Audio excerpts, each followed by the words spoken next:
दूज की तिथि पर रहता है अबूझ मुहूर्त, जो हर शुभ कार्य के लिए काफी उत्तम माना जाता है। अब आपको दर्शन करवाते हैं श्री कृष्ण के ऐसे धाम के जहां सखी स्वरूप में विराजते हैं स्वयं माधव। राधा रानी संग कान्हा की लीला का ये धाम अद्भुत है।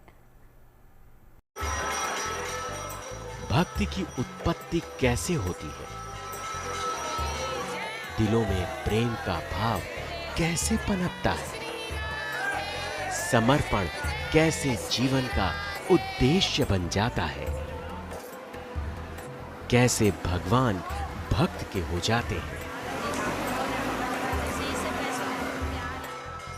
इन सवालों के जवाब जानने हैं तो चले आइए बरसाना के लाडली सरकार के इस दरबार में। राधा रानी का ये दरबार विशाल और अद्भुत है, इसमें तो कोई संदेह ही नहीं। लेकिन मंदिर से जुड़ी ऐसी अनेकों कहानियां और प्रथाएं हैं जो सुनने में काफी रोचक लगती हैं। पहली मान्यता तो ये है कि इस दरबार में कान्हा राधा जी के साथ सखी रूप में विराजते हैं। दूसरा, राधा रानी का प्राकट्य इसी ब्रह्माचल पर्वत पर हुआ था।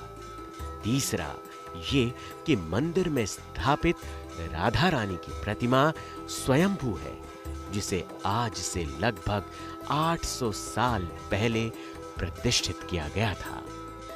मंदिर का निर्माण करीब 728 वर्ष हो गए। ये नारायण भट्ट जी, नारायण दास जी और स्वामी जी महाराज तीनों संत महान थे ब्रज के। उन्होंने तपस्या करके राधा जी की मूर्ति को निकाला। राधा जी ने सपना दिया।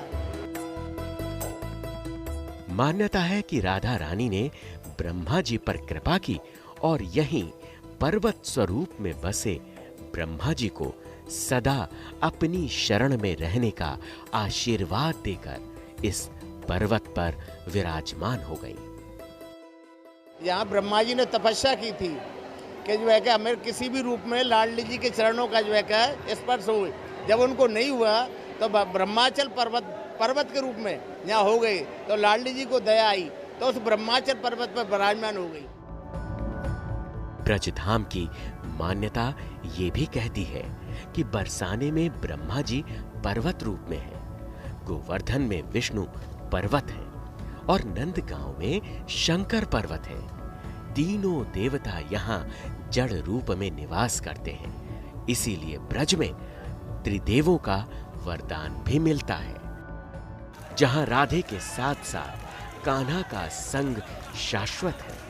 इस दरबार में आस्था जब विश्वास की भावना के साथ एकीकृत होती है तो भक्ति साकार स्वरूप में राधे कृष्ण की इन्हीं प्रतिमाओं में जीवंत हो जाती है। हर भक्त को कान्हा और राधा सजीव दिखते हैं और जैसे ही भक्त की आंखें अपने भगवान के साथ मिलती हैं तो दिलों में गहरे दबे ममता और करुणा के भाव आंखों से दर्शन जल बनकर बहने लगते हैं। और यही तस्वीरें बताती हैं किसी दरबार की आध्यात्मिक परिभाषा को, जिसे सदियों से इंसान मानता आया है और मानता रहेगा।